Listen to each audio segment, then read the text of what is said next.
In a new age world filled with delusions and wish fulfillment by morons in need of attention, renowned experiencers of high strangeness and podcasters Jeffrey Ritzman and Jeremy Vaeni received invitations to a tropical paradise getaway called Paratopia. Little did they know, it was the same type of new age spiritual retreat they've been avoiding all their lives.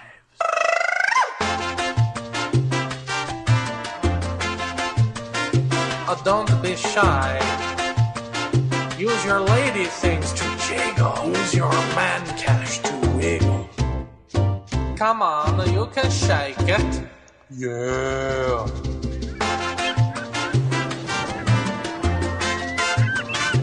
Grab a drink with a crazy straw and suck on it. Anything goes at Paratopia. And welcome. Hello? Hey, Jeff, it's Jeremy. Sorry, but I think you've got the wrong number here.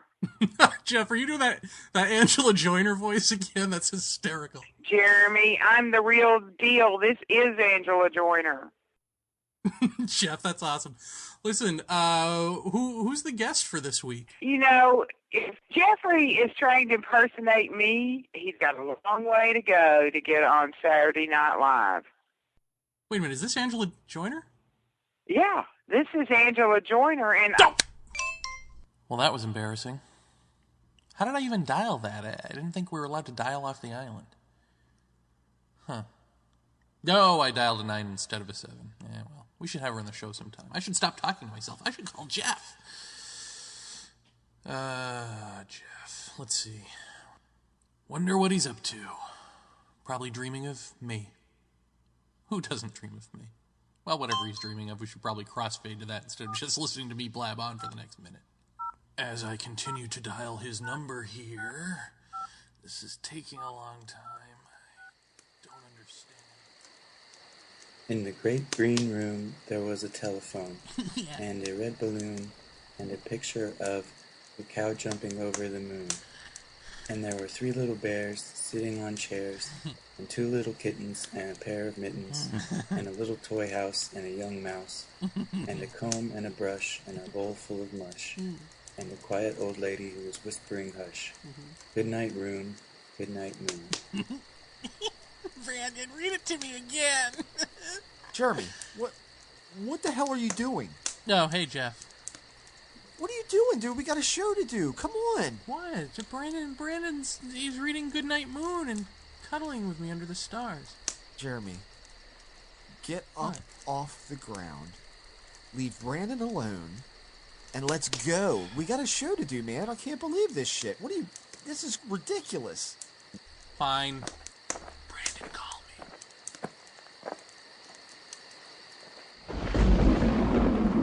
me. Looks like rain. Ugh, scary, man. Glad you got me when you did. You heard that? No? Wait, yes. There's something moving back there. Yeah, what is that? Quickly, walk a little faster, will you? Get the hell out of here. I hope Brandon's okay. To hell with Brandon. You never did like Brandon. Yes, I did. What? Wait, Jeff, what is that? The aliens are here to save us. Shit. Jeff!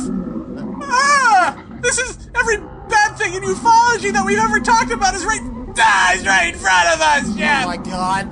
Fucking run! I don't research anything, I just report. We need to get some guns. Get in the hatch. Go!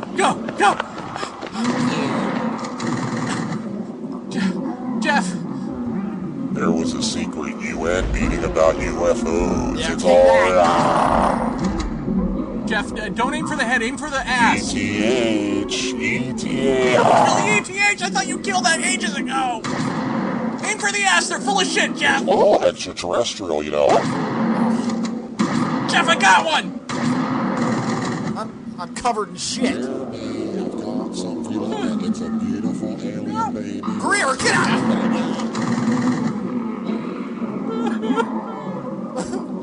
I want gonna go. Ritzman, you're a fraud. The Meyer case is so real you can't. Take it! Let's show him! Let's give him what for! Drones. I'll drone you. The one behind you. I'm not in this for friends. All the friends I need are... Friends that! Yeah. Jeff, you're 9 o'clock! Good shot, man. Whoop. It is without a doubt extraterrestrial. Yeah, it's extraterrestrial. There it is. Get him, Jeff. Got another We one. don't have technology that could do that. Yeah. I think we're okay. Are they moving off?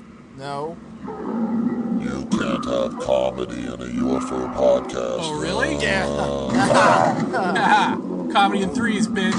There it is. Laugh at that, motherfucker. As long as Ritzman hangs around with Vaeni, Get him. Don't even let him finish a sentence. ETH, Please kill the ETH already. They keep coming back.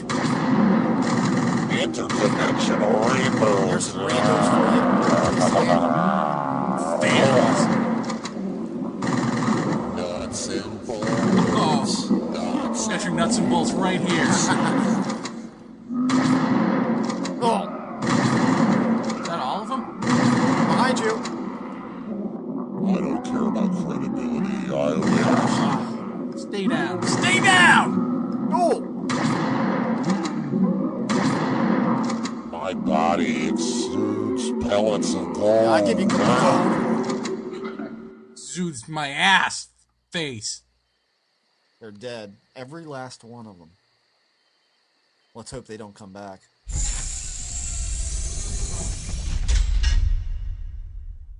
Jeff! Jeff, wake up! Oh, what? What? Jeff, you're drooling on the console. Come on, man. We got a podcast to do. Oh, I had such a horrible fucking dream. Oh, it was terrible. I had a dream. Within a dream. Right. Within a dream. Huh. Man, it was really just horrible. Yeah, it sounds horrible. Sounds bizarre. Well, think of it this way. You're awake now, and we get to live our lives in blissful imprisonment. No! Wow, that was impressive. Oh. So this is our 20th episode there, the Jeff. Yes, it is. That's pretty good, huh? Not bad. Yeah, no, a lot of people peak at 1, but we got 20 of them. Yeah. So, I made that statistic up, by the way, about a lot of people peaking at 1. it seems like it went really fast to me. I'm sure not as fast to you because you edit everything. Yeah, no, it's been a lot of time. Yeah, I'm sure it has. And Time well spent. Fucking right. Yeah, woo, high five. So, it does. It seems like it went by really fast. It seems like only yesterday we were being chastised for doing a podcast together. Well, arguably it was yesterday because Well, we're probably chastised no matter how long we're going to do this. Well, we're two very questionable characters. It's true. It's very true. So what do you want to do here? Do we want to do a retrospective? Go down the list, talk about the guests from all 20 and what we learned, or is that lame? Is that cool? You want to do it? No, I think that's good. Yeah. Okay. Do you have the list in front of you? The list. Do I have the list handy? No, I don't. Is the short answer.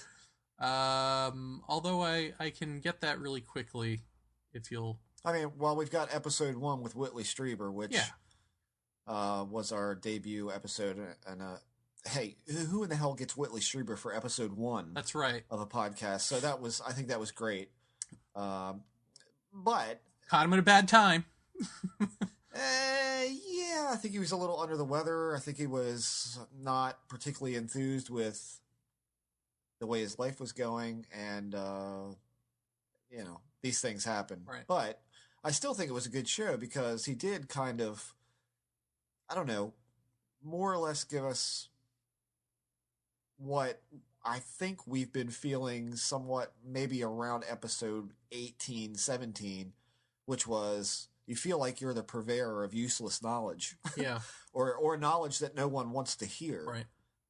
But nevertheless you feel is pretty important. It's so amazing to me what a polarizing character he is, you know? Yeah. And the one, for whatever you're going to say about Strieber, the one thing that I just cannot buy is that he's in this for the money. And I still, to this day, keep reading that. The guy has to at least be a thousandaire, if not a millionaire. He's writing fiction books left and right. He's pumping them out. Yeah. Some of them are getting turned into movies. Even if they don't get turned into movies, they get optioned to be movies, and that is money. He's been in movies. You know, he was in the remake of Witch Mountain. Oh, okay. So, you know, he's completely successful and doesn't need to do this anymore, and he still does. No, I don't think he does. Right, yeah. I don't think he does at all. And he spoke at my thing for free, and he told me he never charges to speak. Now, I know he's got his own little festival that he charges for or whatever, but that's like a festival. Right. So I don't buy this whole, you know, well, he keeps doling out information to make more money to more unsuspecting believers. No, I think it's more what he got at on his on our episode 1, which is he does have this backlog of stuff that he's never shared with anyone, because when he did, he got his ass handed to him. Yeah. Well, I mean, I found it interesting that we bring up about people like Bud Hopkins and David Jacobs holding back information that they feel that the general public isn't going to buy into because it's just simply too bizarre. And Whitley more or less said, you know, I've had a lot more experiences than what I've talked about publicly, and I don't bring up those things because no one's going to believe that because that's really out there.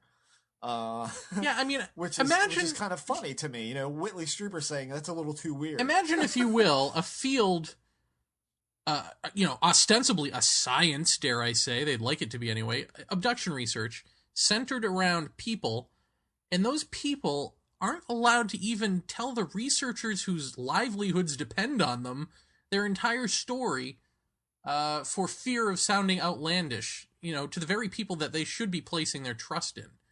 Yeah, you know, I mean, this is just it's a ridiculous situation. Yeah.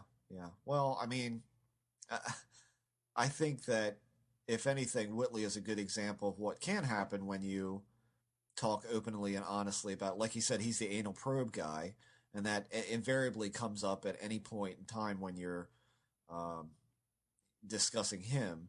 I think it was the Bill Maher show that I recently saw. I don't know if he was recently on that or not, but I know he was on it with some skeptic douchebag and really, Bill Maher? Yeah. I'm pretty sure it was a Bill Maher show, and that was like one of the big topics of conversation was that. And I thought, oh Jesus Christ, don't bring that up to the man because he's already had enough of that.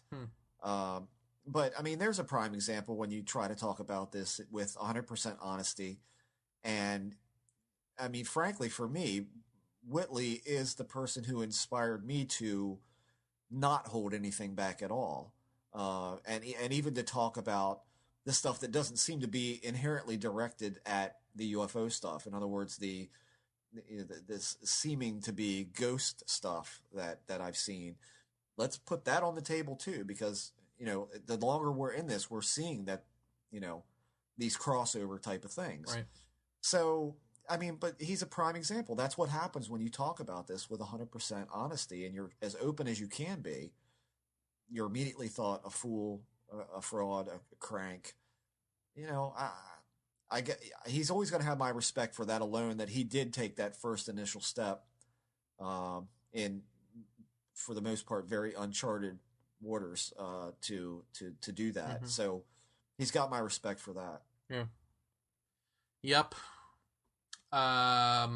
Episode 2 was you and I just talking to each other. Yeah, they sucked. Yeah. You know, so I find Ritzman to be especially eloquent. Vaeni, I don't know. He's more of a circus monkey with a cigarette. Sort of, you know, I don't know. I find him to be highly questionable, and I feel that if Jeff got away from him, I might feel a little bit better about Jeff, but I really question Ritzman's credibility hanging out with some fraud like Vaeni. Jeff, now you're getting naughty. You're getting frisky. Douchebags. Anyway. Tell us how you really feel. Well, that stuff's still bugging you, huh? Well, yeah. Sticks in your craw. Well, you know what it smells like to me? It smells like the same old thing from high school. You know, it's like, well, I don't like him because he hangs out with Bob, you know, and Bob's a douche. So, you know, if he didn't hang out with Bob, he'd be one of the cool kids. Well, fuck you. That's, you know, that all kind of harkens back to, don't hang out with him. He smells. You know, I mean, it's so incredibly juvenile to me that I can barely believe that a grown man actually uttered something like that online or otherwise. Right. So yeah, it still pisses me off, but I'm not bitter. Good. It's good to breathe in the good, breathe out the bad. Right. I shouldn't let it bother me as much as I do, but when things get to that, you know, I don't care about anyone who says, you know, he's delusional or he's, you know, a jerk or whatever. But when it comes to that kind of personal attack stuff, I think it's just juvenile bullshit. So yeah. So well, what's interesting, and here we're talking about, of course, our estranged relationship with Dave Biedny. And what was interesting to me about that, just in terms of the public, is that so many people would email us and ask us, hey man, what the hell happened? Obviously something happened and you guys aren't talking about it. And we were like, look, we're not going to talk about it at all. So just don't worry about it. It's personal. And they kept on, you know, like they really wanted to know. And then when finally it was like, all right, you know what? I'm not going to take this crap from them. Here's what it is, because I don't remember why I started dishing, but I think it was, I don't know. I don't remember why. I think Biedny had said something mean in his forum, and I responded. Or unless I'm making that up in my head to sound like the good guy, I don't remember. But for whatever reason, I did spill the beans, and then people were like, "Whoa, we didn't want to hear that." Like they wanted to hear what they imagined, which was probably something along the lines of we had a fight or disagreement that from which there is a return, and it wasn't. It was like there was a complete breakdown that. You know, at least one party of the three didn't want to return from, you know? Right. And I think when it gets to be that personal and that real and that, you know, not about this subject, but just about personalities and people, like that, you know, suddenly everyone's like, oh, we don't want to know about that. You know, that you should have kept that to yourself. That's too much. It's like, well, what do you want? Yeah.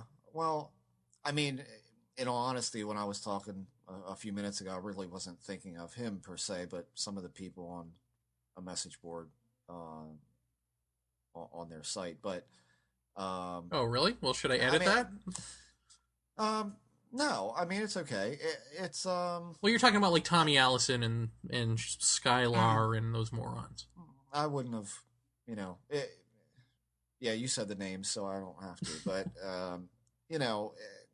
But they're all of a mind. See, it doesn't matter because essentially they go after me because of what he's telling them about me. Right. So I don't even know that it's necessarily their fault in that, but other than just being a blind follower. Right. But you know, I'm not going to go too deep into the Biedny thing because it's pretty clear that. At least to me, and this is strictly from my perspective, and really no one can say I'm wrong because this is my perspective of it. You know, I feel that he's pretty much whitewashed me from any of the work that we did together. I always thought the work that we did together would stand, regardless of what our, you know, personal relationship was of being friendly. I always thought more or less that, you know, when we talked about stuff like O'Hare, that, you know, invariably he would say, well, when Jeff and I were doing this or something like that, even if it was said, you know, I no longer associate with Jeff, but, you know, here it is, and this is what we did. Instead, it's been this complete whitewash, which is kind of bothersome to me largely because it's for me it's just unprofessional. But you know, hey, that's the way it is. I asked to be removed from his bio, and vice versa on his website. So because frankly, I've gotten more than enough comments directed at me, kind of lumping he and I together in like mind. In other words, like anger and like resentment of a lot of stuff. And that's true. We are of almost like temperament in a lot of ways, but I'm certainly not, you know, the attack dog when it comes to a lot of stuff. And I think people have seen that on this show. Well, yeah, you don't self-sabotage professionally. Right. So I'm a little, you know, I'm put off because of the complete whitewash, even of the work. And it seems that, like, you know, in relation to the O'Hare thing, that it seems to get brought up a lot that, you know, well, he was in the NARCAP report and this, that, and the other. Well, so was I. Big deal. It's one case. It's one report. And I have to be honest and say that, you know, in the grand scheme of that whole case, I don't say that either of us doing what we did played a huge part in that investigation, but it seems to be kind of put forth a lot, you know, the involvement. And, you know, again, it's just another case, and I've had plenty of them over the past, you know, well, it'll be 21 years this year. So it's special in the sense that a lot of people paid attention to it, but I don't know. I just feel like maybe it's kind of being overstated, that involvement, and like that lends some kind of I don't know what the hell I'm trying to say. Kind of like it's kind of overplayed, you know. Hey, you know, I mean, it was an important case, and I guess maybe the reason it's being brought up a lot is that it's still fresh, it's still relatively new, and all that. But I don't know. The part about being whitewashed from it kind of bothers me. Right. And I don't mind saying that publicly. I really don't. But that to me is disappointing in a professional sense. But I mean, what happened personally, you know, I'm not even going to talk about, because that's just it was ridiculous. It was a ridiculous situation. So, but that's done, and we're moving forward, which is good. That's always the way to go. Yeah, we're moving forward by still talking about it half a year later. No. I mean, I think, you know, 20th. This happened within the span of 20 shows. Right. You know, I mean, I think it's relevant to what people, and still to this day, I don't think people know the whole story about all that, and I'm certainly not going to be the one to do that. But you know, we're moving on from here, and this is the time to kind of put things to bed. Right. 20 episodes. Where, you know, in the next 20 episodes, we'll put whatever happens between now and then to bed. So, right, Paul Kimball. Anyway, thank you. Paratopia, episode 3, Dr. Gregory Matloff. NASA. Not the most exciting episode for me. I found the work that he's doing on the solar sail really interesting. However, I felt like Dr. Matloff was holding back on his own experiences a little bit. You know, the whole thing about hearing his name called when he was on his bike or something. Right. You know, I think I don't know. I think there might have been more to all that than we were told. But and of course, him mentioning that other scientists have had similar experiences to that is pretty interesting. So yeah, I mean, how do you go from hearing your name called on a bike to associating that with UFOs? Well, and then and throwing that in line with the work you're doing now. Right. Yeah. I think there was more to that. I just don't think he was comfortable talking about it, and that's fine. But at the same time, he was willing to talk to an extent about it, and you know, here it is again. It's like, well, gee, how do you get Whitley Strieber to be your number one episode, and then the next guest is this, you know, uber credible person coming on who works with NASA and how do you know, is basically talking about his own experiences as well. So I think like that's a coup in itself, you know. Ultimately, whether the episode was interesting or not, it was still good. I think it was still interesting, and it was good to have somebody like that on a show like this. Yeah, that's what I'm saying. I mean, the fact that we had him on at all, I think is great. Yeah, you know, and that he was willing to tell us anything about his personal stuff because, from what I hear, there are a lot of people at NASA who have experiences that won't talk about them. Exactly. Episode 4, Bill Burns. We got him to talk psychology for a while, and then he dipped into the skull stuff, which you didn't like. Yeah. But up until then, it was pretty good. No, I mean, I thought it was all good. I mean, you know, Bill Burns is another guy that's continuously marginalized because of what you see on TV, and I think the guy is knowledgeable about a lot of things. I come to different conclusions than he does, or, well, I should say no conclusions, where he does seem to come to some conclusion about things, but you know, we can disagree on that stuff, but that's okay. I mean, you know, not everybody's going to think the same things, but I think a lot of people have given him a bad rap because of what they see on TV, and I don't think that that's necessarily Bill Burns. I think that that's TV filtered Bill Burns. Well, that's also... I think we showed that on the show, you know, talking to him about psychology and all these other things. Very intelligent man, and certainly not what we think of when we hear him speak. Right. And, yeah, I mean, people have the mistaken impression that he is producing that show and that he has some say in, you know, I'm sure he has some say to some extent on how he's presented, but really not the way you think, you know. Certainly not in terms of editing. I mean, you know, I've had private conversations with him right after a show where he's like, you know, and they better not edit out this, or I can't believe they edited out that. You know, that was the most important thing. So, you know, he's not in charge of any of that stuff. And ultimately, it's a TV show where you have 3 personalities. And if you're going to make them interesting at all, you have to sort of make them characters. So you got to have the crazy guy. You got to have the skeptic. You got to have, you know, the middle of the road guy. And unfortunately, Bill drew the short straw and became the crazy guy. What are you going to do? And he hams it up because he comes from vaudeville, you know, like there is the showmanship stuff. Sure. And I think there, you know, there's room for criticism of that, I guess, because we all want a UFO show to be completely real because, you know, we all care about this topic, but, you know, God, that's hard to do, you know? There's something about TV that just caters to explosions and dumbed down shit, you know? Yeah. Yeah. Why come they don't have explosions in UFO Hunters? Why come?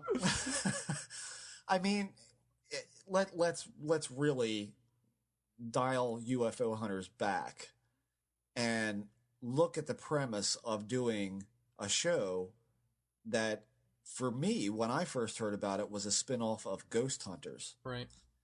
You can't do a Ghost Hunters, UFO Hunters type episode with UFOs.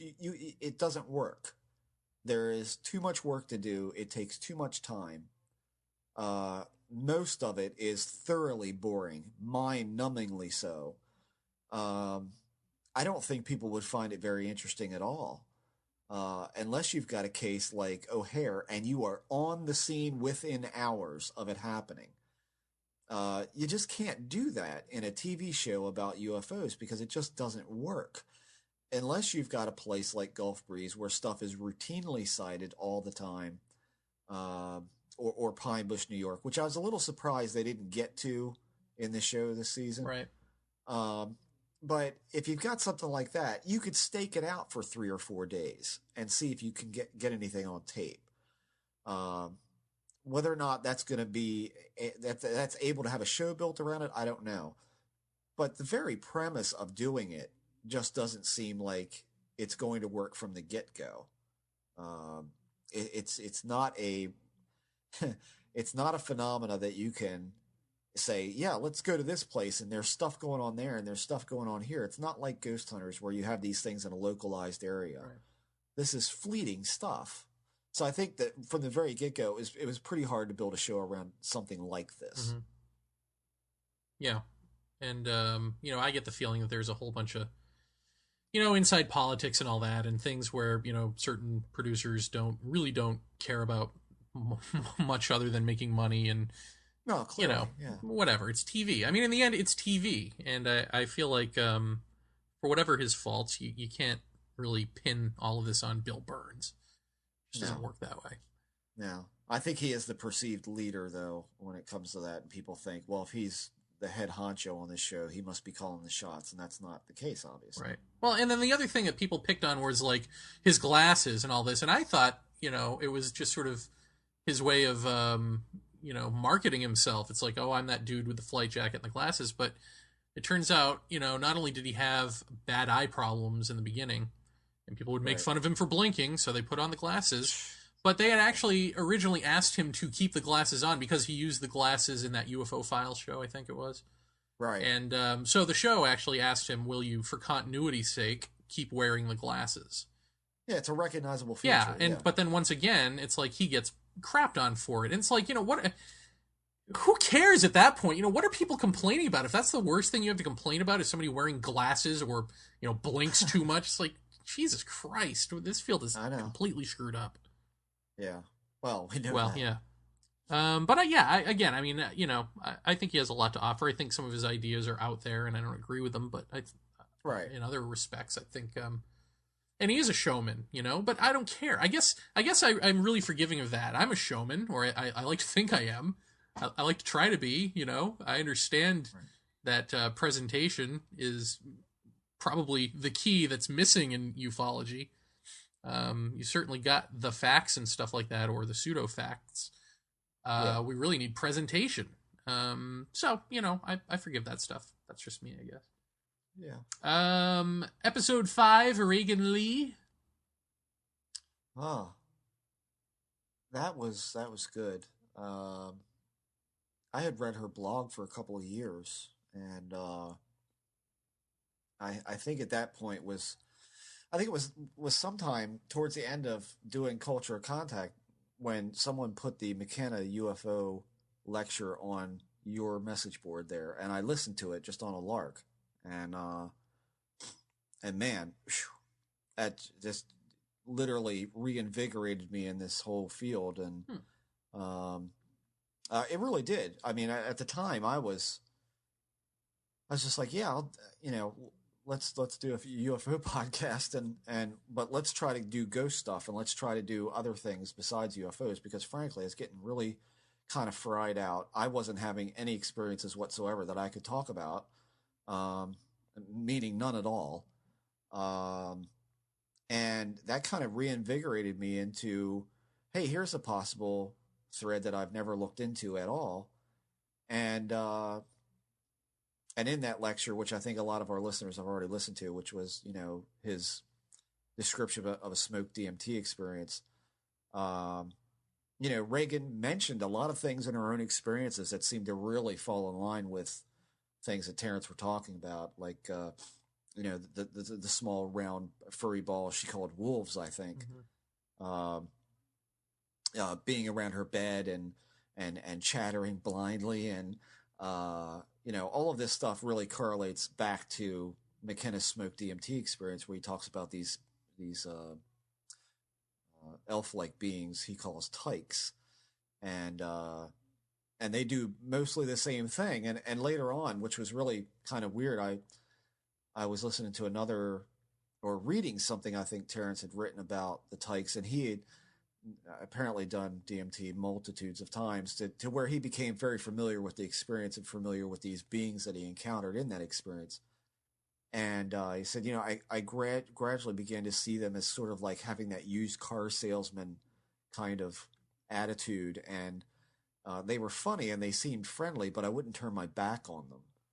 And that's how Reagan described these little wolves, these little round balls of fuzz that surrounded her bed at night. So, I mean, all those things I found really interesting. That's when it really started to click for me that, hey, there's something here. Whether or not it's the end to an answer, I don't know, but there's definitely, threads that connect so perfectly that you can't ignore them and you can't just blow them off and not study this as anybody in ufology has not done at this point, as far as I'm concerned. Right. Graham Hancock being one of the select few, I think, that has kind of directed it in that direction, which is a good thing. I like that show. That was a good it was time. fun. I've always liked Reagan a lot. I just there's something about someone who has all of these experiences who's like, I'm not going to say I'm an abductee, so screw you. That I like, Right. Yeah. And I think she also sort of opened me up to the possibility of somehow Bigfoot being a paranormal creature as opposed to a normal one.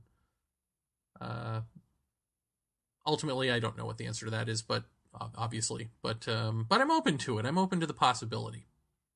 Yeah. Paratopia episode 6, Ted Rowe, NARCAP. Man. Was I high that night? What, you don't remember it? I do and I don't. I think I have to preface this by apologizing to either guests and or listeners. because I don't know if I've talked about this or not on the show, but I have the most bizarre sleep patterns of anyone that I know. Shock. I would, I was getting up at like 10 o'clock in the morning and going to bed at 3, which usually meant by about the time we were going to record the show, I was kind of like, So, I'm changing my life now, and I'm getting my sleep patterns and my eating habits in fine order. So I don't know. I'm kind of numb about the Ted Rowe episode. No offense, Ted. I'm having trouble remembering what we talked about. Well, I know you talked and I've talked about stuff with Ted publicly that I'm not supposed to talk about. Right. Well, you and I'm afraid I'm going to say something. You did talk about the O'Hare case. Yeah. And Ted talked about various good UFO sightings or UAP sightings from around the world. I think the British airliner one, with the giant mile-wide craft and all that fun stuff. Yeah, it's funny because I've been talking to him quite a bit recently, and I know I'm like sworn to secrecy on stuff, and it's like, okay, well, I don't remember what's what either, really. I mean, I think we talked about the O'Hare case probably more than anything else, if I remember right, or we spent a good chunk of time on it. I mean, those guys at NARCAP did scads of work on that case, and that case, despite its negative connotations for me, kind of is still incredibly fascinating. That, Kimball and the issues with that aside, he did bring up a valid point to me in our argument on the Culture Contact Board way back when you had him on there, and he alluded that the O'Hare case was a hoax, and he saw that as this big possibility, and this would be Paul Kimball. He wasn't, and he wasn't real impressed with the NARCAP report and this, that, and the other, when he says exactly the opposite, some weeks ago on another show. He did bring up a valid point, which is, why haven't we seen any more photographs out of this case? Why haven't we seen any video? This thing was up there from 15 minutes, and we've got one picture that seems to have been altered, although I'm not sure I'm in total agreement with that, but I see the point to a certain point. Mm-hmm. But it is a little weird to me, because the witnesses that I spoke with firsthand told me there were a lot of people in the international parking lot with cell phone cameras, with handheld digital cameras. I really don't have a good answer for that. I know that this wasn't a hoax just by virtue of how the witnesses described it. And these were people that could not possibly have known each other. and they all described in minute detail the surface of this craft as they saw it from the bottom. That it's too dumb to make up. And it smells just like this phenomena. It really has that feel about it, that bizarre quality. What do you mean too dumb to make up? Well, the one lady that I spoke with, and I spoke with two men and one woman, and the woman described it to me. I said, well, what was the bottom of it like? And she said, well, it was very camouflage-like. It was almost, at times, hard to see. She said, but when you could see it clearly enough, the bottom of it looked as if it was covered with gnats, meaning all sorts of little bugs crawling around all over it. And I said, more or less like a static quality, like a static TV picture? And she says, yeah, but much, much finer than that. And both the other witnesses said exactly that same thing. They said that it appeared to have a very camouflage-like quality, a very silver reflective color, but it was also dark. They had the one gentleman had the thought that if you were above this thing or on even playing field with it, you probably would have a very hard time seeing it. And the way it left, I mean, everybody pretty much described that wherever one man was on a street corner looking at this thing from some distance away, but he still saw it. And so did a lot of people around him. The female that I spoke with, she was, like I said, in the international parking lot, and she said people screamed when it left. And something that I'm not sure is in any report, but she also mentioned, being the closest one that I spoke with to the object, she said that there was a decided static charge that seemed to precede it leaving. So all those things are really interesting. I do think something significant happened. I do think it's probably associated with this phenomena. But could it be some sort of top secret thing gone awry? Could be, I find it curious that, we don't have, over a post 9/11 airport, major international airport, an unidentified object shows up in the sky and nobody comes to check it out. Right. Not a Harrier, not a F-16. Did Ted find that weird? I don't remember what Ted said about it, but, there's two ways to look at that. Either they know what it is and they say, well, there's nothing we can do about it, so what's the point? And if we go up and we send, I think what Ted said, if I remember correctly, was if we send jets up after it, we're acknowledging that it's there. And that's not something that they want to do. And the other half of it is it's ours, and we know it's there. We're trying to get it out. So don't call attention to it by buzzing it. Either way, it's weird. And my answer is, if we have technology that can do that can rip a hole in a cloud, why are people still dying in airline disasters? Right. All I know is, Jeff, he just moved into a 3-bedroom gated community apartment in the Big Island in Hawaii, and has invited me over, so I will probably take a year off to go live in Hawaii. No. Rocking. Not really, but man, great. I can't wait to go back to Hawaii. Yeah, I'm dying to go. You gotta get on a plane, damn it. Yeah, I'll get there. Don't worry.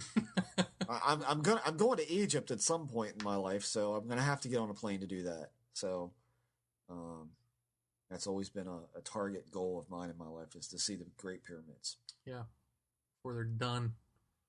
Right. Episode 7, Dr. Dennis McKenna. That little episode, eh? Yeah, that one. Still our number 1 rated show, the most downloaded, the most listened to. Well over, I think, 4,000 listens now, something ridiculous.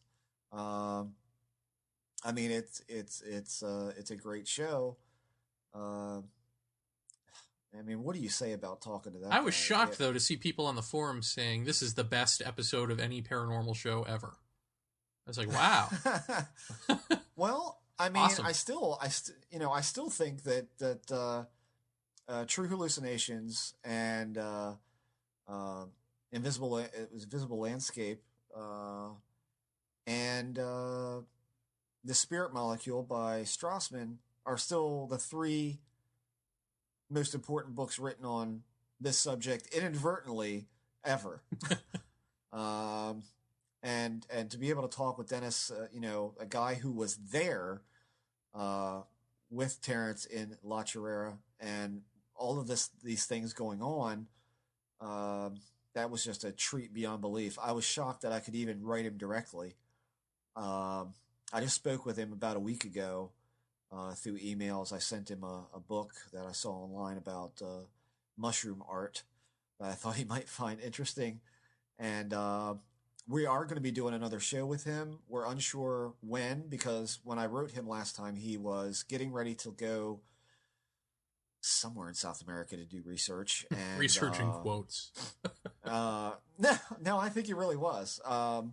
But we plan, or we're going to try to do a roundtable with Dr.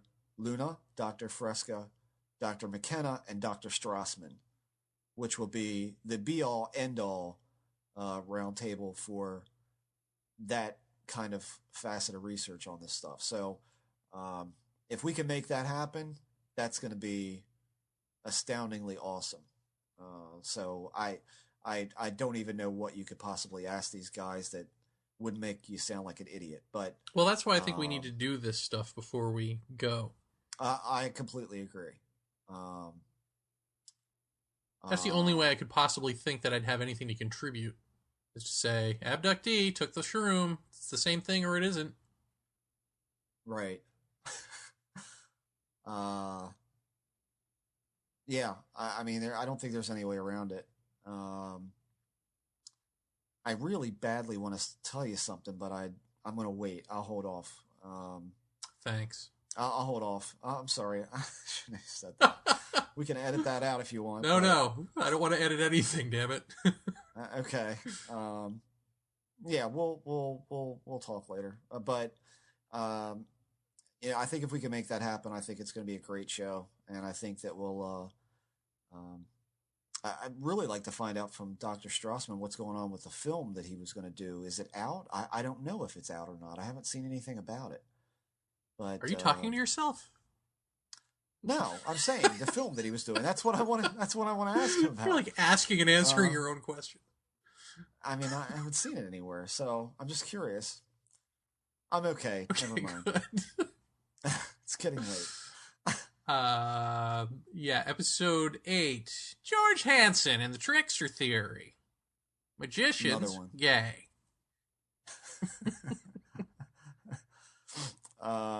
Podcast gay. Podcasting's gay. Like the trickster. Right. I'll tell you what. As much as, I mean, when I went to pick Jeremy up from the bus station when he came for a visit, we were talking about George Hansen and a little bit about what he actually has to say and more about how he says it. And then we just started falling apart, laughing. I was laughing so hard that I was crying. And I think that was before we did the episode with him. And then when we spoke with him, I was moderately intrigued with what he had to say. Now, here's the weird part is that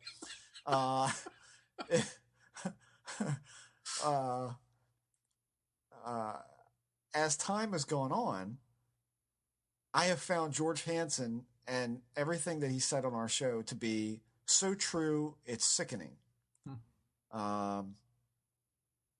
And he is a brilliant man. I mean, he's done a crap load of research on this stuff.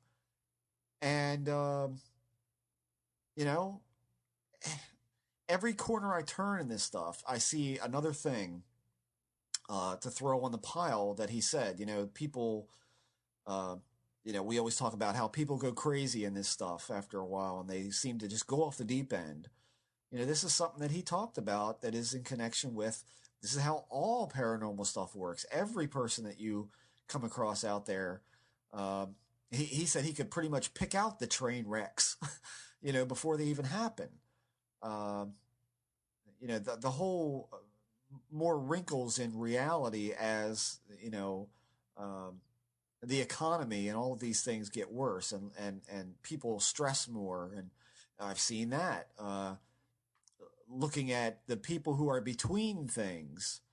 We're not going to bring up the absolute issue, but, Eric from Newsphere wrote us a pretty interesting experience that he had. And again, I asked him, are you in kind of between things? Is your life changing dramatically right now? Oh my God, yeah. I'm starting this job and this, that, and the other, blah, blah, blah. So yeah, he fit right in line with that. And just, when you talk to George, it's always interesting to me now to go back and listen to that episode, because he's so goddamn right about so many things about this that you never seem to really think about. And he's a brilliant guy for being able to pick that stuff out. It is true. And don't ever forget, it's not about the why. That's not a good question to ask. Jeremy, you're kind of retarded. Anyway, Jeffrey, I'll address you from now on. We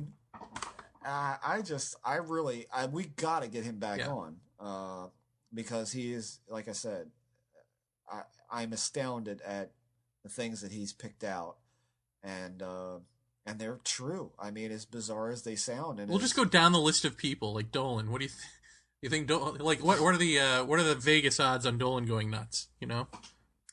I don't think so, but no, I'm not asking you. I mean him. Like, could we pick people who seem to be astute researchers? Can he pick them as going crazy?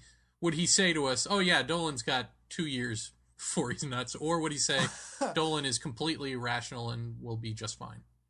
Yeah, I don't know if he'd say that publicly or not. I think he would. I think he's that kind of guy.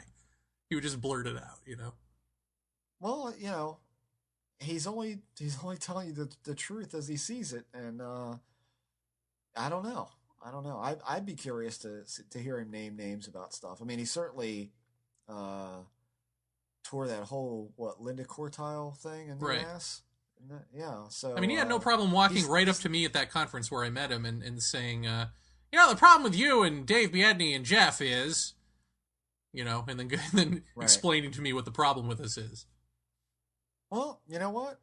He's probably right. Well, he was right. He said that the thing that we were railing against in terms of, wanting oversight in ufology or something along those lines is that the phonies and the hoaxers and the crazies are all part of the tapestry that's inherent to ufology. You can't get rid of it. Yeah. Yeah. It's all part of the thing, the trickster thing. Yeah. Yeah. And that's not to say that aliens are controlling hoaxers, right? Right. Yeah. Anyway, there was two brilliant guys right back to back, McKenna and Hansen. There was two great shows. I really enjoyed those. And then we went right into yet another brilliant show, Ted Phillips. Oh, God. Marley Woods. Yeah. There's a guy that busts his ass on this stuff, and he deserves every bit of praise and credit that he gets. And we raised a total of $178 for it. Wah, wah, wah. Sorry, Ted. We'll do better. If you say it enthusiastically, it sounds like we raised a lot. We raised $178 for Ted. No, it doesn't work. Have a beer, Ted. You're welcome. Yeah, it's that's a really wild case, Marley Woods, and thank God that somebody like Ted is working on it, not somebody like Greer. I'm not sure. Are we allowed to talk about the thing with the hood of the car that he mentioned? Yeah.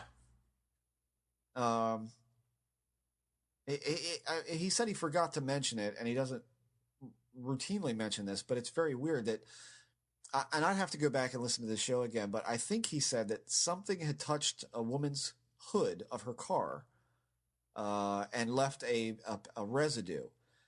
And he said, it was reminiscent of swamp water and that kind of thing, which is, tongue in cheek to that sardonic humor of this whole thing.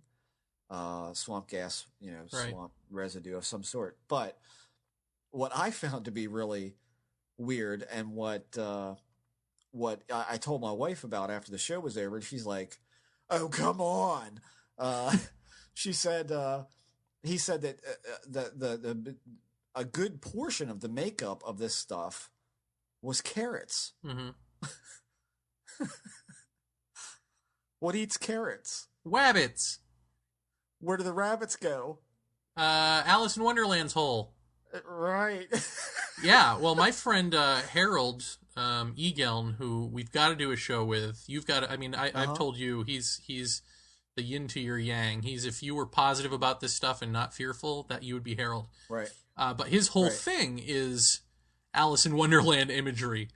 Yeah. I think he's got an ongoing, I guess it's a newsletter / online book that he's got going. I think it's called like Down the Rabbit Hole or something like that.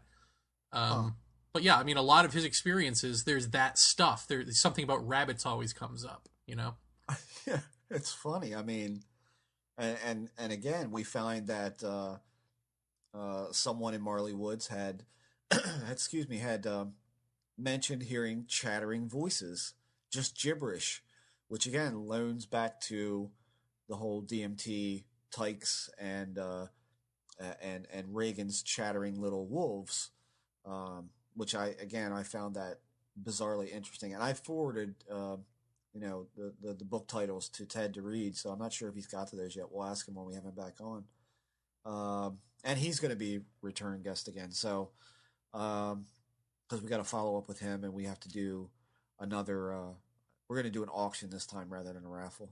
I think auction could work better. But yeah, we want to try to get more money for Ted to do what he has to do.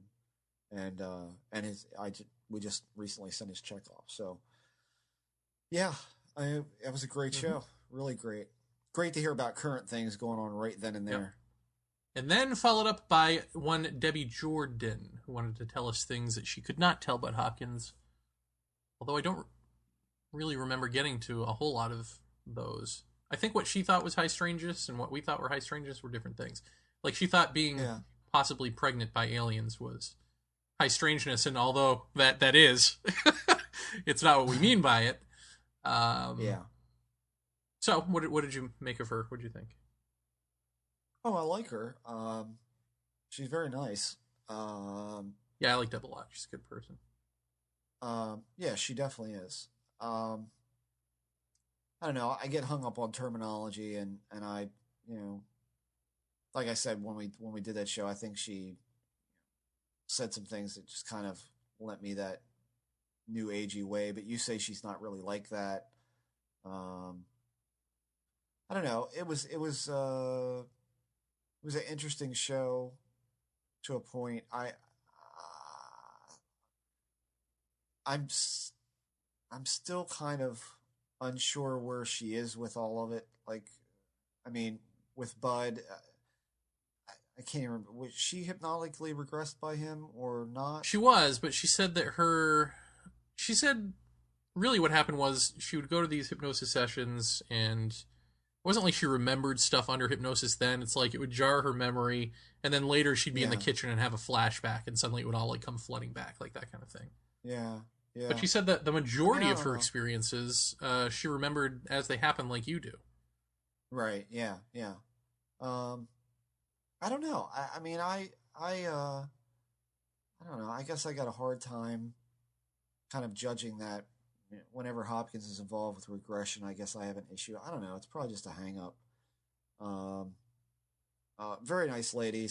Definitely had some weird crap happen to her. But I think a significant interview overall in that she was willing to come on. Here is the poster child for Bud Hopkins and hypnosis. And while on the one hand saying, yes, he did a lot for me therapeutically and I will always be grateful, there is a limit to what I could do. I could talk to him about, once again, Right. you can't trust your therapist or whatever researcher, I guess, pseudotherapist. Right. And also felt abandoned by him. I don't know if you remember that part, but Yeah. it's like he was done with her, and whether that was just his schedule didn't permit or whatever. It gets to what somebody else had been talking about, that you can't have, I don't remember who, but I'm sure I'll remember once we get to them, that you can't have a researcher / therapist. You should either be a researcher or you should be a therapist, but you can't do both. Absolutely. I mean, I don't know. It kind of comes down to when Bud got all he thought he could get into a book, he was pretty much done. Right. So I think that speaks to pretty much where his points lay. So. Let's see. Episode 11, Philippe Mora. Now that was fun. What a great guy. Yeah, what a great guy. And told us some really interesting stories about filming communion. Like the guy on the plane and all that kind of stuff. I mean, that's shit you're not going to hear, anyplace else. I think it was a good interview, and I think that it seems to me that he's really interested in all these topics. Like he's doing the movie on remote viewing now and all that kind of stuff. And it's great because he's kept in touch, and that's good. Yeah, he wrote to me today actually. And, yeah, I mean he's a great guy, and he's gonna arrange for us to meet Eric Clapton. keep trying. He just doesn't keep know trying. It yet. He wrote to me today. He is his older documentaries, Swastika and Can You Spare a Dime, Brother Man, or whatever that is. Are getting re-released on Cannes and various festival circuits, so that's exciting for him. He's a true artist. I mean, from the meat sculpture to communion. That's right, and completely willing to play himself as an asshole in a staged reading of communion. I mean, that to me is a coup. That was funny. Yeah, he's a really great guy, and he's damn interesting. He's led a hell of a interesting life. So, yeah, I'm sure he has stories forever and ever. Oh, galore. Let's see, episode 12, Norio Hayakawa. Wah wah wah. Really? Yeah, I wasn't that into that. Again, a very nice man, but I don't know. It really.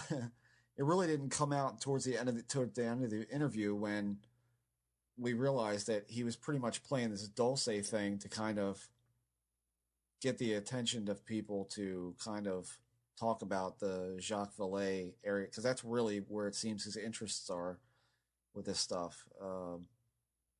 It's kind of like attracting the fringe to. I don't know what that was. But see, it's weird because it's really kind of undefined to me. Don Ecker on another forum said that Norio Hayakawa is this, has always been sort of a paranoid, kind of freakish guy or whatever, delusional maybe, something, but, one of the bad ones. And he didn't come off that way at all in our thing, but then and so I thought Don Ecker was out of his mind, except that I then picked up a book that I'd stopped reading a while ago, and the chapter that I started back in on was about these sort of delusional, paranoid things. And it was a big interview with Norio Hayakawa, and he was saying the exact stuff that Don Ecker had, attributed to him. And so now I really don't understand. I mean, did he just give that stuff up for valet style thinking? I mean, maybe that's what it is. I don't know, but it was completely. You would not think that it was the same guy, Yeah. I don't know what to make of that whole interview. I mean, it was just. That was just weird. I mean, it seems pretty cut and dry to me that if there is something in Dulce, it's got a lot of I don't know, officially generated lore around it to keep people away, and that seems to make the most sense to me. And then at the same time, he says, "Well, we think there could be some kind of interesting vibe to the whole area," which I don't doubt. It could be an interesting vibe, but what does that mean? It's I don't know. I felt like we kind of had to drag a lot out of him in that, and we didn't really get many answers to things. I mean, maybe that's just me, but I don't know. I don't know what to make of all that, and that was requested by some of our members on the message boards that they wanted to hear him. So we did it, and we did it. We did it our way, and then we made up for that with Greg Bishop. Oh, great guy, and another one that is as sick of the bullshit as we are. And maybe he's the one who said you can't have a researcher and a therapist at the same time. Was it him? I think so.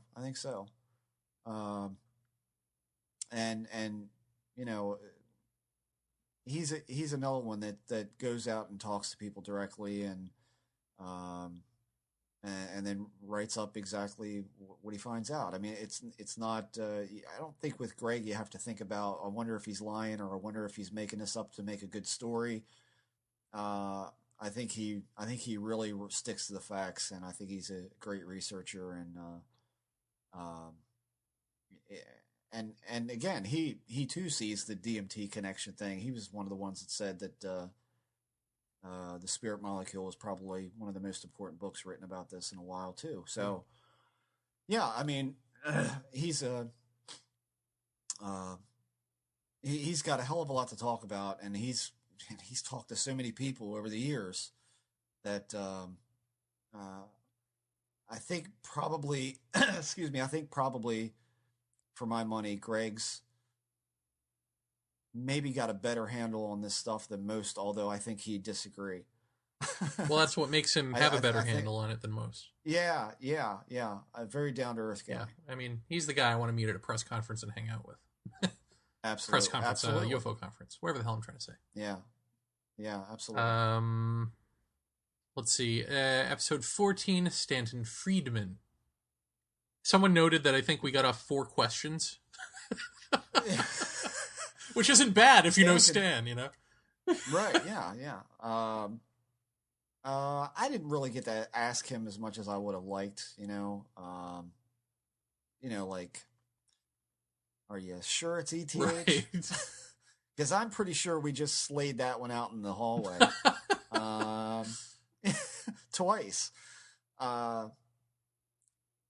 He's a very important researcher of our time. I mean, what the hell can you say about this guy? He's a great researcher to me, but I think he draws a lot of conclusions that I think point to something that we just don't have any evidence for. Yeah, so, I mean, you can... I respect him immensely and what he's done for this, because he really has been the voice of reason and very articulate and concise. And actually doing the work of looking up Freedom of Information documents and trying to verify and all that. And I think people who do, want to try to get rid of him in some way aren't separating his conclusions from his research. His conclusions are his own, and sometimes you'll agree, sometimes you won't. But the research is good. Yeah, he's a stand-up guy. I mean, I think that I don't know.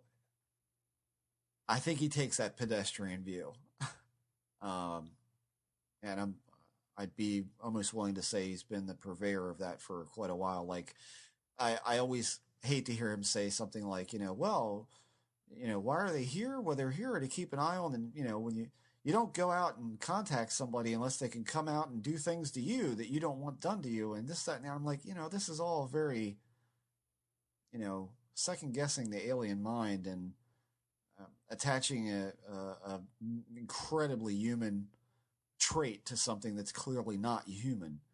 And I always disagree with that. And I think he said that on our show that, we don't want to. They don't want us bringing our brand of friendship out there. And right. Out where? Well, part of it is like he's also a caricature of himself at this point, and he's got that whole. Yeah. He's got his little catchphrases, and he's got the sort of catch topics in the way he talks about this. They're guardians of the planet or gatekeepers. They're keeping us quarantined here. All that stuff. I mean, who even knows if he believes it anymore? He just can't stop saying it. It's like ingrained in him. I think I don't think it's just that. I think that so many people now associate that he said so many pointed and conclusionary things about this that I don't feel like he thinks he can turn around. I would be very interested to sit down with a couple of, Guinness stouts with him and say, what do you really think, Stan? I mean, do you really think it's this? Do you really, really, truly believe it? Or is there an inkling in you that you're wrong and it might be something much grander and deeper and more based in, the stuff we talk about predominantly on here? I bet you there's something in him that says, Valet's got a point. And, I think he's too far into it. He feels like he probably can't back out of it now at this late stage in the game.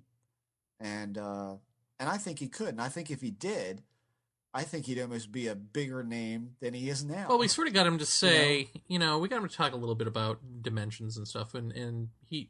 Basically what he said was, quantum theory is just theory. And so he can't deal with that. He wants to deal in facts. And it seems like that is the biggest cop-out I've ever heard a scientist say.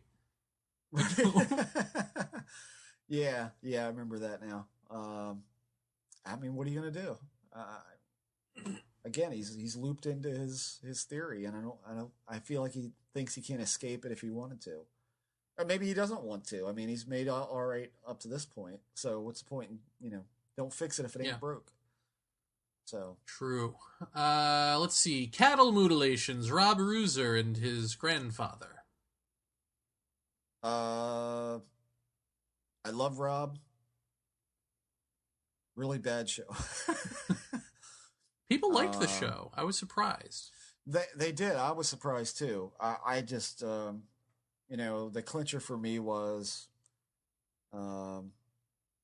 yes, sir. I get what you're saying. Did you call outside of your grid lines to find out if there were anything outside? No, he didn't. That for me rendered pretty much the grid theorem relatively useless, because if you don't have a control point to check with, or many control samples to check with, it really doesn't mean that much. I don't know. I mean, that was strictly my take on it, but that seems like pretty much basic research. And how do you qualify a cattle mutilation? What was the was it just a dead cow on a farm every 40 miles? Well, that would stand to reason, wouldn't it? And he had never really gone out to see these mutilations. Like, were they all the same thing? Rectum cord out, big parts of the milk sac cut and the jaw line stripped to the bone, that kind of thing. Was that what they were? Well, I don't know, because he didn't go to look at these. So I don't know. I find a great many holes in that, and unfortunately, we didn't find that out to almost the very end of the show. Right. But still, very nice people to come on and talk with us. Yeah, and, I like some of the peripheral issues. Trying to ferret out whether, is this military? Is this, going down the list of things? And he seemed to be adamant that it couldn't be, and especially, considering that it's Canada and not the U.S. Right. It's not the big bad U.S. Air Force. I don't say that all his points were wrong. I just think that the theorem that he come up with that wasn't exactly sound for me. Right. But Rob's a great guy, and again, we really appreciate him coming on and doing that with his pop, and it was, frankly, for me, the best part was just talking with Rob and his granddad and kind of chilling out for a couple hours. But I don't find a lot to the theorem that they had. Episode 16, the X-Conference Road Trip 09. Boof. It needed more cowbell. It definitely needed more Ritzman. It was like, God, what can we do to not make this the Jeremy Vaeni show? I know. Let's just make it the Jeremy Vaeni show. I mean, there was really nothing that I could do. It was a great time. It was fun. It was great to hear John Flynn's perspective as an outsider. Absolutely. Absolutely. And to meet Eric for the first time. Meeting Eric was the high point, yeah. I don't know. What do you say about an X conference? I say, God, I wish you had been there, you know? I really wish you had seen... Well, I mean, you got the DVDs, Yeah. so you did see them on DVD, and that's good, but... I did, yeah. And we want to get Colin Andrews on this show. Something awful. And I wrote him not long after the X conference. My email probably got lost in the shuffle from that. But yeah, I watched his presentation there. And again, it falls right in line with what we've been talking about. And tell me if I'm wrong here. It sounds to me like he tried to talk about this stuff before and kind of didn't get a good response, so he dropped away from it for a while. Am I right in saying that? Yeah, well, I think what he had said was that from a certain period of time, the majority of those crop formations in X amount of fields were man-made. And the story that then became was Colin Andrews says all crop circle formations are hoaxes. Are fake. And yeah. That's not what he meant at all, and that's not even what he said. But also the reason that he knew that about those formations is that he was doing he had groups doing covert field ops type stuff, like sitting out there and watching these things all night. Right. So, so he got basically pooped on for that and left for a while. And this was his sort of coming back. Yeah, and when he came back, he's essentially saying that there is a phenomenon. Whether people are involved in making crop circles or not is really irrelevant. It's what they're doing. And, again, one of the stories that he told was two brothers drew up a crop circle, kept it to themselves, said, we're going to make this tomorrow night. Right, yep, okay, no problem. And the one brother fell ill. They didn't go out to make the crop circle. They didn't go out to do it. And yet it still appeared in the same field, and it was their design. Right. And there are other various things, like his partner, who at the time of the X conference was gravely ill. Pat Delgado. Pat Delgado. I was just thinking about him today for no apparent reason. That name popped in my head.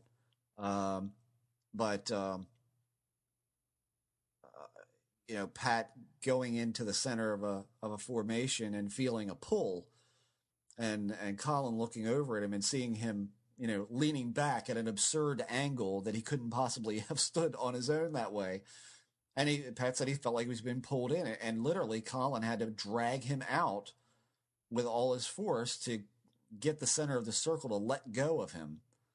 And oddly enough, that kind of coincides with something that, help me out here, Graham Hancock, Jeff, had said things about fairy circles, and going into the center of a fairy circle meant you could be pulled into another world and that kind of thing. So much like you said when we were talking about this before, is what would have happened if Pat had just gone? What would have happened? Various sounds being recorded in these crop circles, sounds from trees in the local area being recorded that are very, very weird. High strangeness abounds, man. It's like it's everywhere out there with that stuff. And and the tree sounds were the same range as dolphin and Navy submarine sonar. So I found that to be fascinating, because that just reminds me of like M. Night Shyamalan's The Happening. It's like nature is talking to itself using sonar, and it's only a matter of time before it kills us off. Right. I mean, or loves us, if that's what crop circles are about. I mean, I was genuinely fascinated with crop circles when I thought it was something anomalous making them. And Colin even said, there are some that are anomalously made, but the majority are man-made. But that doesn't matter. Well, ordinarily that would matter to me, but understanding the work that he's done and you know, the statements that he made, I find it more fascinating now than I did when I thought it was something weird. Yeah. I mean, crop circles. And it is weird. They immediately went out of my trash basket and went straight into, this stuff's really happening. So that was the effect that his speech had on me. And also interesting, of course, was that he says that there was a push to make this stuff, to relate this stuff to UFOs by Jenny Randalls and by the British government, right? Right. For whatever reason. That's interesting. Yeah. Well, it is. But the whole, I think, point of his presentation, he said, was that this is nothing to do with UFOs and everything to do with human consciousness and perception, focus and intent, which you and I have talked about ad nauseum on here. So, again, you know, right. All these connective things, just from every different Which then angle. leads to Steve Bassett jumping on stage and saying, well, if just one of these hoax circles is not a hoax but aliens, then we're right. You know, like, oh, well, and you know what that led to, Steve? I hope you're listening and pick up the next issue of UFO Magazine, because you're going to be in for a surprise. One very yes, I wrote a little article that will probably I will probably be disinvited to any future X conferences. Now I've been critical of them in the past, but now I actually just flat out think they're a cult. I honest to God think that there's some form of and I heard that some of those guys were into Scientology, and I bet that's it. It just sort of bled over when they left Scientology. They formed the Disclosure Movement, and that just sealed the deal. It was like, I listened to Alfred Weber's presentation. He's the guy who coined the term exopolitics. It was pretty clear. It's pretty clear what's going on there. And Steve, for his part, has always been able to try to disassociate himself from all of that by saying, look, I don't believe in that stuff necessarily. I just want disclosure for disclosure's sake. Right. But that can't be true. It just simply can't, because it's built into... I mean, if the guy who invented the term exopolitics is the crazy guy, and you're following the crazy guy, that makes you one of the crazy guys. It ended for me over a year ago, not this conference past, but the one before, where he stood up and pounded his fist, and I've talked about this before. Stood there and pounded his fist and stared you in the face and said, it is absolutely verified, concretely, extraterrestrial. What? How do you know that? Are you out of your mind? Oh, come on, man. And then that launched me into a fucking rant into your tape recorder.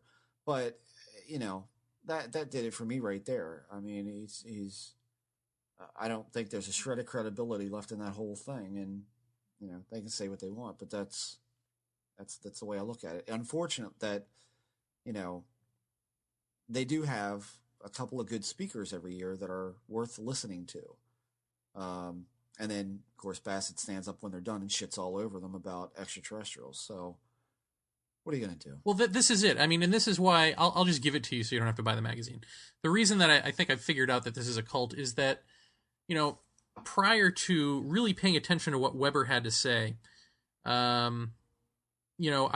was under the mistaken impression that the problem is that Steve Bassett has charlatans up there and delusional people up with credible people, and if he would just get rid of the bad people and have the good people, he'd have a great conference. But when you see Weber, who invented the term exopolitics, is crazy, or at least is just coming at this from such a delusional point of view,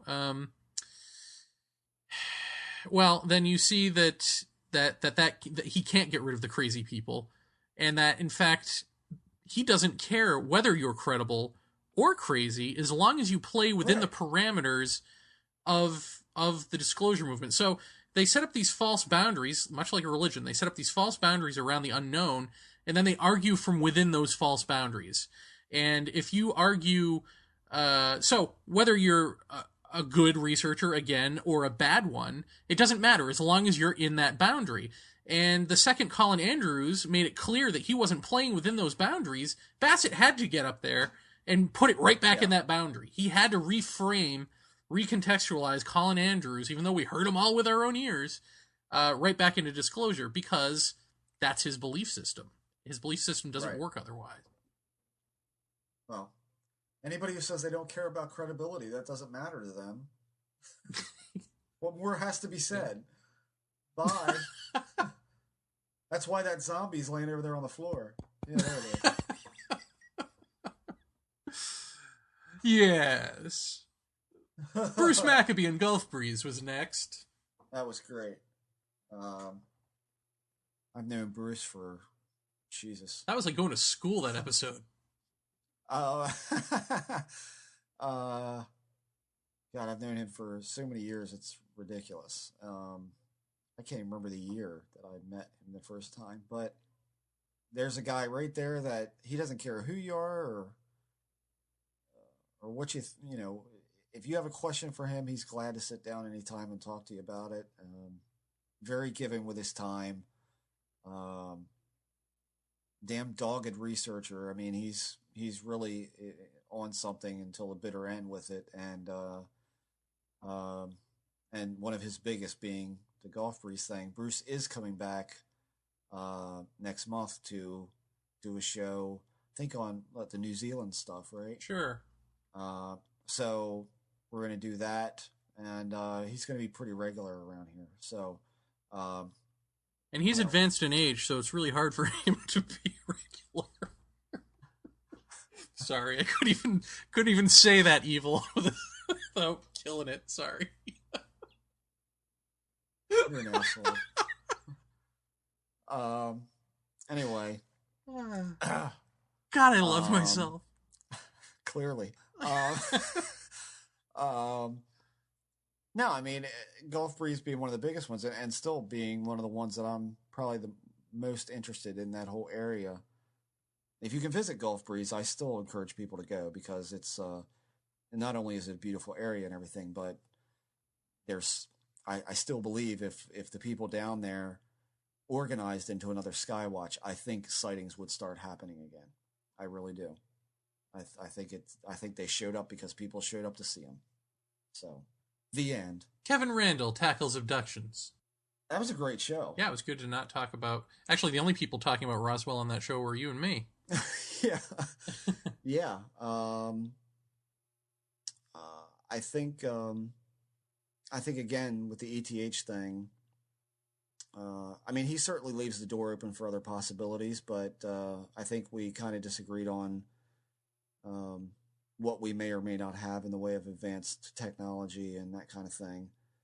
But overall, I think we agreed with him about the abduction stuff. I think we agreed that a lot of people shouldn't be using hypnotherapy to recover memories, and that has really set the tone for what this enigma, as far as contact experiences, the bad stuff has set the tone for what people think that it is. Mm-hmm. And so I think, but largely with a great deal of stuff, we agreed with him on his findings with that book. I was under the impression, looking on the net and what have you, that he thought all abductions were garbage. All of it was sleep paralysis and that kind of thing. So again, a very nice guy, and somebody I'd like to have on the show again to talk about something other than Roswell, maybe another case that he's worked on. Yeah. Yeah, and I hope he sort of takes our advice and keeps going with his abduction research and looks into DMT and looks into other possibilities. But yeah, probably won't happen. Well, I sent him the books, so. But one can dream. Yeah. All right, and last episode, of course, was Brendan Doohan. Brendan D. No, Jeff, wake up! Not that he's boring. He's such a calming man. He makes you so relaxed. Again, another guest that has a hell of a lot more to talk about and a lot more to say. And I don't even think we got to a lot of what he wanted to talk about. Courage out the wazoo. I mean, there's not a lot more you can say about that. He had some significant shared experiences with people down there that I think speak to having to redefine what, what a psychedelic experience is, and what people are seeing. But a lot of courage for a guy to go down there by himself to a place where there is no hospital, there is no ambulance coming to get you if you have a problem. It's just you and 5 people and a shaman and a bucket of shit that makes you see weird stuff. So it makes you puke. Yeah, it makes you throw up. So that's courage beyond anything I got. I'll tell you that. So I think he reinforces my notion that we have to seriously reevaluate what we mean when we say hallucination. What does that mean? Mm-hmm. And I think he verified. I mean, we thought he was going to come on and kind of disagree more about what Dennis McKenna and Terrence and Strassman had talked about with all of these experiences. But really, to me, it kind of reiterated some of them. Mm-hmm. I think we discussed dosage and how much dosage is enough to be able to break through to these kind of experiences is the question. And yeah, well, I think what he disagreed with was the repeatability, right? The notion that everybody sees these things, right? Yeah, and I'm sure it is varied based on all of the variables that make us people. So, yeah, but that was a great show too. Is that it? That's what we've done, huh? That's 19. This is 20. And this episode, holy crap. Yes. It's goddamn gold. What can you say? Yeah. Well, I hope people enjoyed it. And we got 20 more coming down the pike. So. Yes. Although I may have to apologize. We recorded Rob Beck, who you might know as Rob Father from Erie Radio. Right. Trying to talk as much as we can, although really the answer is nothing. The deal with geology and the paranormal, what is it with these limestone and granite formations and deposits and the paranormal? Why is there that connection? Right. But I have audio problems. I don't know the extent of them. So there might be little sections that stutter along, and maybe I can do something about it. Maybe I can't. But yeah. I just want to apologize in advance in case I can't. But it shouldn't be. I don't think it's that horrible. Too horribly. Yeah, I think you can still get the idea of what he was talking about. So, I mean, I think that's a good show. I really do. Because I think that dispels a lot of myths that people think about this,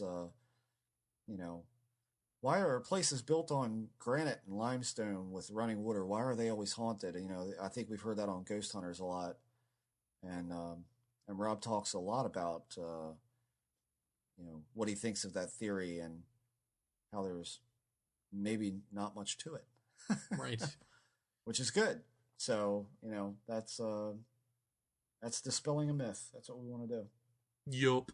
Oh, yep. I guess, I thought did I not tell on this show? I know on Culture Contact I posted the Pat Marcatillo speech I gave where I started off with my Nancy Burson story about sitting in her bathroom.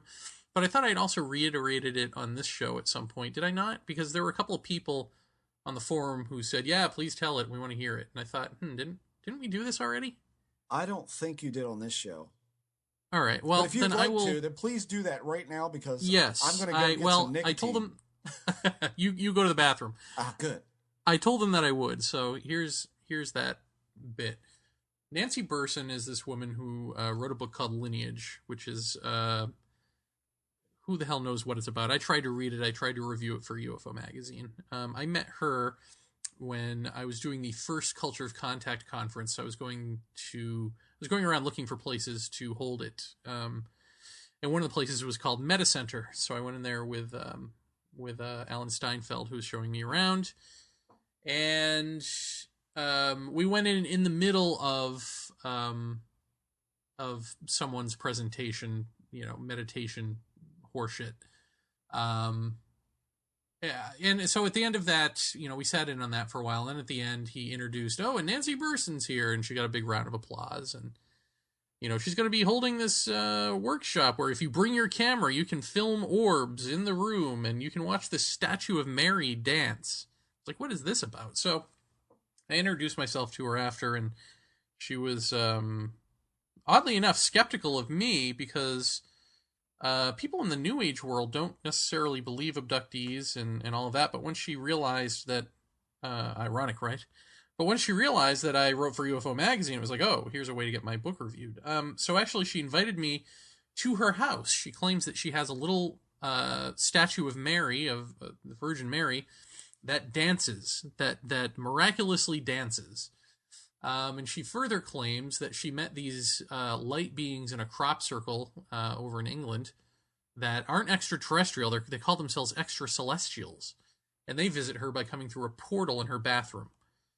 So, I went to her house, and I sat on her shitter. And she sat on the floor in front of me. No, actually, I think I'm wrong about that. I think she gave me a chair to sit on in there. And... but she did sit on the floor in front of me, and she turned out the lights, put the statue of Mary on the edge of the bathtub, turned on the radio, and like various just odd songs came on, like Girls Just Want to Have Fun. She started rocking out to Girls Just Want to Have Fun, and it was just awkward because she's one of those like you meet her and she's like completely like frigid and uptight, and you think like the most humorless person on earth, but here she is rocking out to Girls Just Want to Have Fun. And she's like, do you see it? Do you see the Statue of Mary dancing? And, I'm squinting at this glow-in-the-dark Statue of Mary, and sure enough, it starts moving around the way a glow-in-the-dark object tends to, the illusion of movement happens. And that's what I saw. So, but no beings stepped through the portal or any of that. So, we go back to the living room, and she's at some point, we're chit chatting or whatever, and she's showing me pictures of these miraculous orbs with faces and light exploding from people's hands and all this stuff. Keep in mind she's a professional photographer, so probably not hard to dupe this stuff.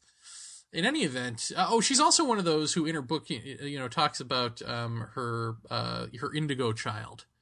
And I met her indigo child, and he had this miraculous little beautiful boy was basically under house arrest because he had been caught by not the landlord but the maintenance man or whatever of the building had caught him doing graffiti up on the roof. So that's what little genius was up to. But he seemed like a nice enough kid, especially given the crazy mom he has to live with. And he seemed, it was really weird because he was kind of receptive to like when she was like, okay, I'm bringing him into the bathroom to see Mary dance now, and he was just like, oh, okay. It was like acceptable to him. Like wasn't even like a wink and a, like I expected if I would look over to him, he'd give me that, I'm sorry kind of look, but no, there was nothing like that. So anyway, we're in the living room talking, and at some point she says, do you see them? Do you see the extra celestials? They're flying in. I'm like, no. What are you seeing? She's like, they look like little blue balls of light. You don't see them? I'm like, no. So I start telling her. She wants to hear my story, so I start telling her, some of my abduction stuff or whatever. And she says they're talking to me now.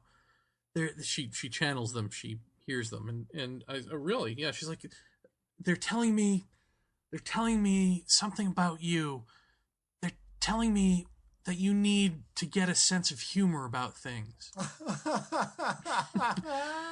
And that's when I knew that all of this was absolutely real. No, that I should get out of there and never look back. So that's what I did. So that's my Nancy Burson story. So if you look at her pictures and you're like, wow, orbs, they're real. Well, we're at the end of our show, so let's not go into it now. But Jeff, I'm sure, can clear you up on exactly what orbs are. And this is not to say that some form of orb type thing doesn't exist. I've seen one. It was about the size of a large marble. It was smaller than a golf ball. I've talked about this before. There was a time when I was meditating on my bed in my old apartment where, I'll just say it, it was one of those rare times when I felt as if whatever was in me was some sort of Buddhist archetype. And I based that on the facial gymnastics and the sort of feeling that I was getting, that I then saw at a flea market on a statue of a Buddha. It was like the exact same thing. Like I immediately identified it and went, oh, that was in me. But anyway, whatever state that was that I was in, I saw come in through my closed window this small BB-sized or large marble-sized white ball of light. It just sort of floated in through the closed window. I had the impression that it was alive, it was sentient, it was just seeing who had entered its field of perception and sort of, metaphorically shrugged its shoulders, saw it was me, and moved back out through the closed window. So, I know that type of thing exists. I know Teokas Ghost Horse of the Lakota has said that, orbs are no big deal to them. They've known about this forever. So something like that does exist, but the stuff that these people are photographing and passing off as, these giant orbs with like faces in them and all that sort of stuff, is just nonsense and bugs and dust. Wow. And all of that. In fact, when I was at an X conference and I was sitting next to Alan Steinfeld, he had these little kids next to him, and he was taking pictures of the ceiling, of the lights on the ceiling, and there were all these orbs, and he was like telling the kids, he's like, look, the orbs, look, this is where they like to hang out. They like to hang out by the light. I'm like, no, Alan, the dust hangs out by the light. That's what you're filming there, Alan. It's like, duh. It's just, after a while, it's all duh. So that's the story. So I don't buy any of it. And she's the woman who actually also claims that she had emitted gold pellets that have some sort of healing property. And I don't remember if it was that or something that like a guru from India gave her, but there was some sort of powder she had that she wanted me to ingest that would bring me, like if I wished for something, healing or something, whatever I concentrated on, it would bring me. But I was like, you know what, I'm not going to put that on my tongue. I'm not going to because even if it's not like drugged, even if she's like on the up and up, I'm not putting ash from some fucking guru's ball sack on my tongue. Like that's not going to happen. But I did rub it on my arm or something like that, and I did make wishes that night. I did test this out, and it, of course, didn't work. Good God. Now, thank you and good night. Now, you want to talk about Brandon D having some cojones to do what he did. Let me tell you who else has got balls. Jeremy Vaeni. He went into a darkened New York City bathroom with a woman he barely knew to stare at a statue of Mary that glowed in the dark. Anybody who says that doesn't take balls is out of their mind. I was pretty sure I could take her in a fight. Ugh. No, I'm just silly. I'm just like completely stupid, Like she could have opened up with it. She could have came at you with a butcher knife in the dark. I mean, come on. Well, yeah. Jesus. Anyway, that's like the kind of persons that you usually would move away from in a crowd. Right. You go to their house. When you have an opportunity like that, well, it's like, here's this woman who charges money for you to do this and makes these outlandish claims. I mean, when somebody makes an outlandish claim to me, like in my movie, where I go to the mountaintop and this guy, Mark Olson, is like, hey, I've got these lights, these objects, they're in the sky and no one believes me. Come bring a camera, they're not going away. It's like, that's such an outlandish claim to ask somebody to bring a camera and come. Yeah. It's the same thing with her. Here's a woman who charges money and says, look, if you bring a camera to my little seminar or whatever, you're going to see aliens, or extraterrestrials. You're going to be able to film them. Right. And I asked her how you do that. She's like, well, you just hang your camera out the window and take a picture and you're going to see orbs. They're going to be there. Huh. Well, that could be, it's New York, so you're talking about lights, anything out that window. But, so when she says, look, you're going to see this statue of Mary dance and you're going to meet extra celestial beings coming from my tub, it's so freaking outlandish that I have to do that. Yeah. You know? And part of me is like, well, geez, I'd really like for that to be true. I mean, how could she honestly invite me to her apartment and have it not be true? Well, the answer is, she sees them and you don't. So it's true for her. Yeah. Yeah, I think you're just insane. And then there's that. Yeah. What is that, the phone? Dude, no one ever calls us in here. What should I do? What should I do? Get it? Okay. Hello? Supercalifragilisticexpialidocious. What's the problem? Come on, I'll take you home.